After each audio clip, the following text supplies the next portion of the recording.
புட்டினின் ராஜதந்திரம், யுக்ரைனுக்கு ஆப்பு வைக்கும் Trump. Ukraine அதிபர் Vladimir ஜெலன்ஸ்கிக்கு எதிரான டொனால்டு டிரம்பின் நிலைப்பாடு வெறும் அரசியல் நடவடிக்கை மட்டுமல்ல, அது மாறிவரும் உலகளாவிய சக்தி இயக்கவியலின் பிரதிபலிப்பாகும்.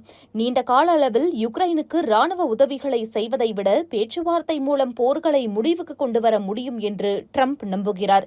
மேலும் ஜெலன்ஸ்கி அமைதிக்கு தடையாக இருக்கிறார் என்றும், தனது நாட்டின் மக்கள் அபிலாஷைகளை பொருட்படுத்தாமல் சர்வாதிகாரியாக இருப்பதாகவும் குறிப்பிட்டுள்ளார். இதன் மூலம் அமைதியை நம்பும் ஒரு ஒப்பந்தக்காரராக மட்டுமே ட்ரம்ப் தன்னை நிலைநிறுத்திக் கொள்கிறார். அவரது இந்த பேச்சு வெளிநாட்டு மோதல்களில் அமெரிக்காவின் நேரடி ஈடுபாட்டை குறைப்பதற்கான அவரது லட்சியங்களுடன் ஒத்துப்போகிறது. இந்த அணுகுமுறை அவரது அரசியல் கொள்கைகள் மேல் ஒரு ஈர்ப்பை உருவாக்குகிறது. இதன் மூலம் யுக்ரைனுக்கு அமெரிக்கா அளித்து வரும் ராணுவ உதவிகள் நிறுத்தப்படும் என்ற எதிர்பார்ப்பை உருவாக்கியுள்ளது.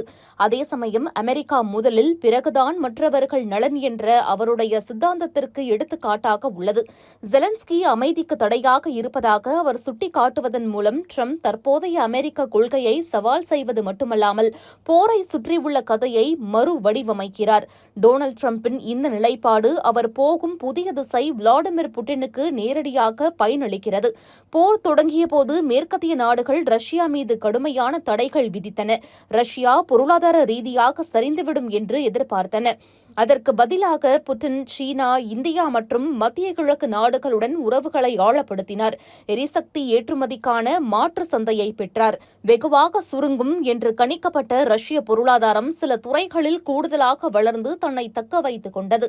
இதன் மூலம் மேற்கத்திய நாடுகளின் எப்படிப்பட்ட சவால்களையும் தன்னால் சமாளித்து எதையும் நிர்வகிக்க முடியும் என்பதை புட்டின் நிரூபித்துள்ளார். தன்னை எதிர்க்கும் மேற்கத்திய நாடுகளில் தேர்தல்கள் மூலம் அவ்வப்போது அரசியல் மாற்றங்கள் நடக்கும். அந்த மாற்றங்களுக்காக காத்திருந்து அடுத்த கட்ட நடவடிக்கைகளை எடுப்பது புட்டினின் நீண்டகால உத்தியாகும்.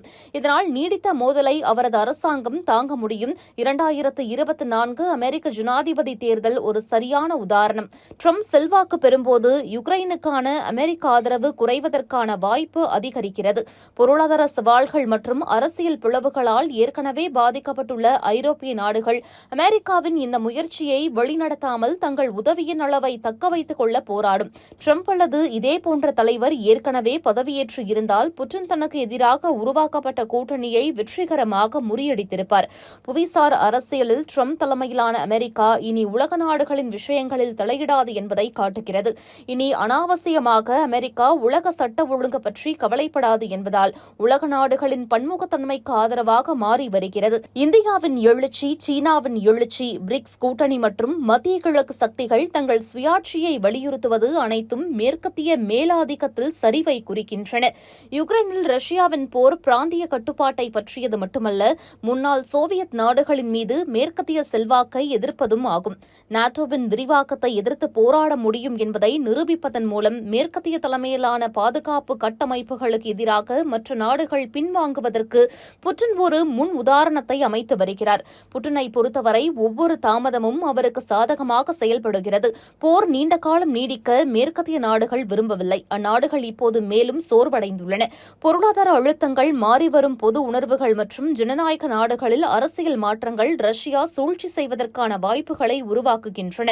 யுக்ரைன் மீதான டிரம்பின் நிலைப்பாடு இந்த பரந்த யதார்த்தத்தின் அறிகுறியாகும். மேற்கத்திய நாடுகளின் ஒற்றுமை நிரந்தரமானது அல்ல என்பதையும், அரசியல் நிலப்பரப்புகள் மாறும்போது புவிசார் அரசியல் மோதல்களின் விளைவுகளும் அவ்வாறே உள்ளன என்பதையும் இது குறிக்கிறது.